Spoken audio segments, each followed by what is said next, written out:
Good morning, Christine Regan Lake here. Welcome to my channel. Today I would like to talk to you about synchronicities.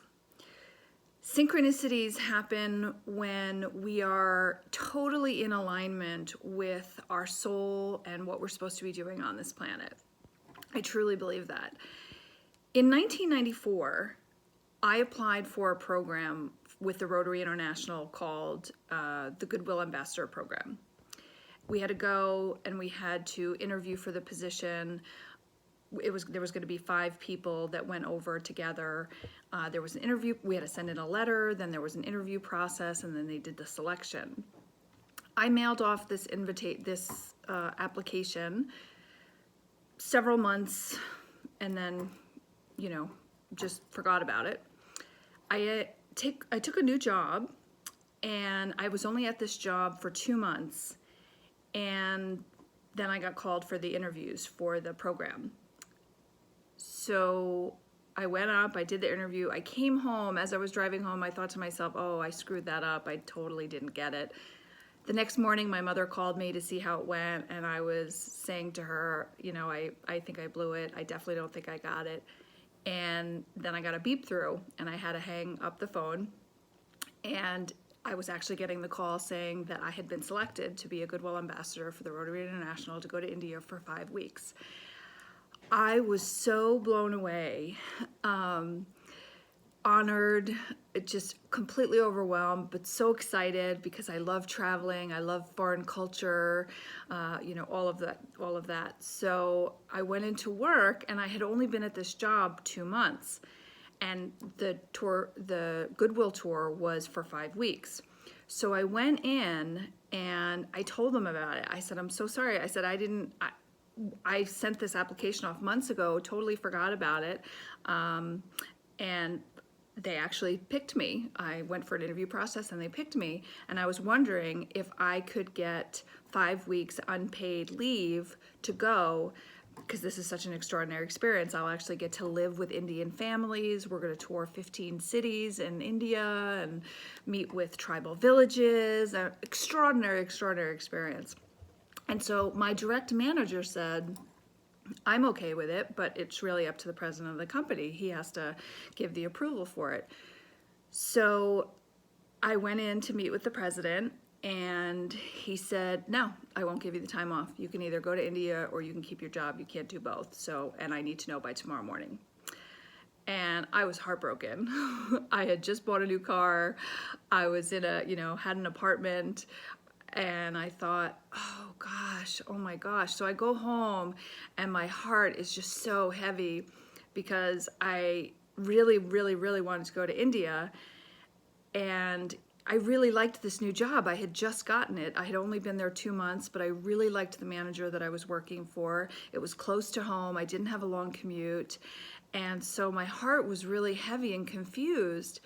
And I couldn't really sleep that night. And then as I was driving into work, and I was still kind of not sure what I was going to do, all of a sudden it hit me. And I said, if I don't do this, I will regret it the rest of my life. I can't not do this. I have to do this. And I'm just going to have to let the chips fall where they may. And so I went into work the next day, or went into work that morning. And I told the president of the company, I said, I'm sorry, but I'm gonna go. I have to go. I can't not do this. And I told them that I would work right up until when I was gonna leave. And so I gave my notice, and given that I was giving up my job, my parents had offered, I was 24 at the time, my parents offered that I could move home temporarily until I found a new job when I got back or whatever. So I was also going to school full-time. So I would work full-time. I'd work a full day. I would drive right to night school in New Jersey at Ramapo College, and then I would finish up my classes, and I would drive to my parents' house with all of the stuff in the back of my car. I had to be moving out of my apartment. So I'm having to work full-time, school full-time, and move out of my apartment, all leading up to this trip to India. So I do this every day. It was the same routine, 3-4 nights a week, go to school, drive to my parents, unload the car, drive all the way home back to Nyack, whatever. So it was kind of crazy. And then, so basically at this point, I'm giving up my home and I'm giving up my job. I loved my apartment. I had this beautiful apartment in a Victorian home on North Broadway in Nyack, New York, and I absolutely loved it. But I didn't know how long it would take me to get a job when I got back, so I had to give that up, gave them like notice. So I gave up my job, I gave up my home, and then I was dating somebody, and literally like 4 days before I was set to leave for India, he breaks up with me and he said, I can't date someone who could just go to India for 5 weeks. And I was like, wow. I'm like, okay, well, if that's how you really feel, we should break up, because I'm not trying to do anything to you. I'm just living my life and this is an amazing experience, and how could I not go, whatever. So we break up, right? So at this point now, I got selected to go to India as a Goodwill ambassador. And in order for me to say yes and go, I lost my job, my home, and my boyfriend. So it was kind of interesting, kind of a unique price to pay for this experience.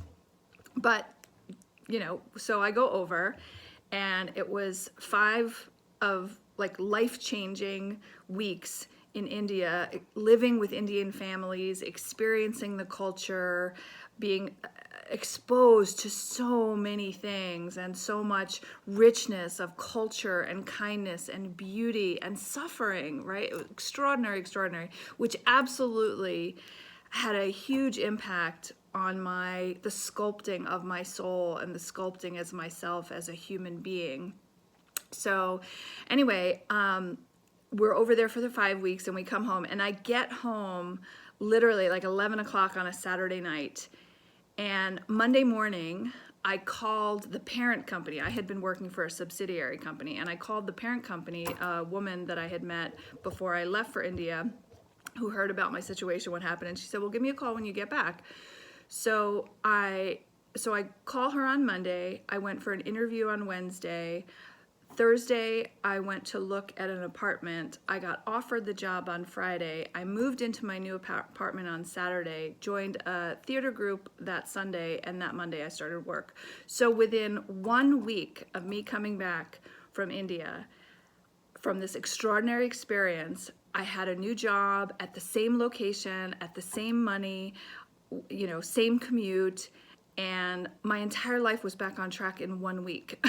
So that, for me, that has always been this reminder to myself that when I am in total alignment with my soul, when I am doing what I am meant to be doing, when I'm saying yes to the things that are in alignment with my soul and who I am as a spiritual being, the synchronicities and the alignments of things just flow. You don't have to push, you don't have to force, it's just effortless, it just flows. So I just wanted to share that with you, because I know sometimes it can be scary to say yes to something. When I said yes to that Goodwill ambassadorship, I just jumped off into this unknown, and I said, you know what, I'm just going to trust. I'll figure it all out. And it all worked out. And it all worked out within a week of me returning home, which is extraordinary. So I just wanted to share that story with you. I really hope that you find the courage to always follow your spiritual guidance, follow your soul, follow the things that you know in your gut to be where you need to be, doing the things you need to be doing with the people that you need to be with. Because I do believe that when you are in those places, you're saying yes to what is authentically you. You have a blessed experience, and that blessing rolls forward into your life and to others as well. So have a beautiful day. I hope you have a great weekend, and I look forward to speaking to you soon. If you liked this video and you like my messages, please feel free to like, share, or subscribe to my YouTube channel. Thanks so much. Take care. Bye-bye.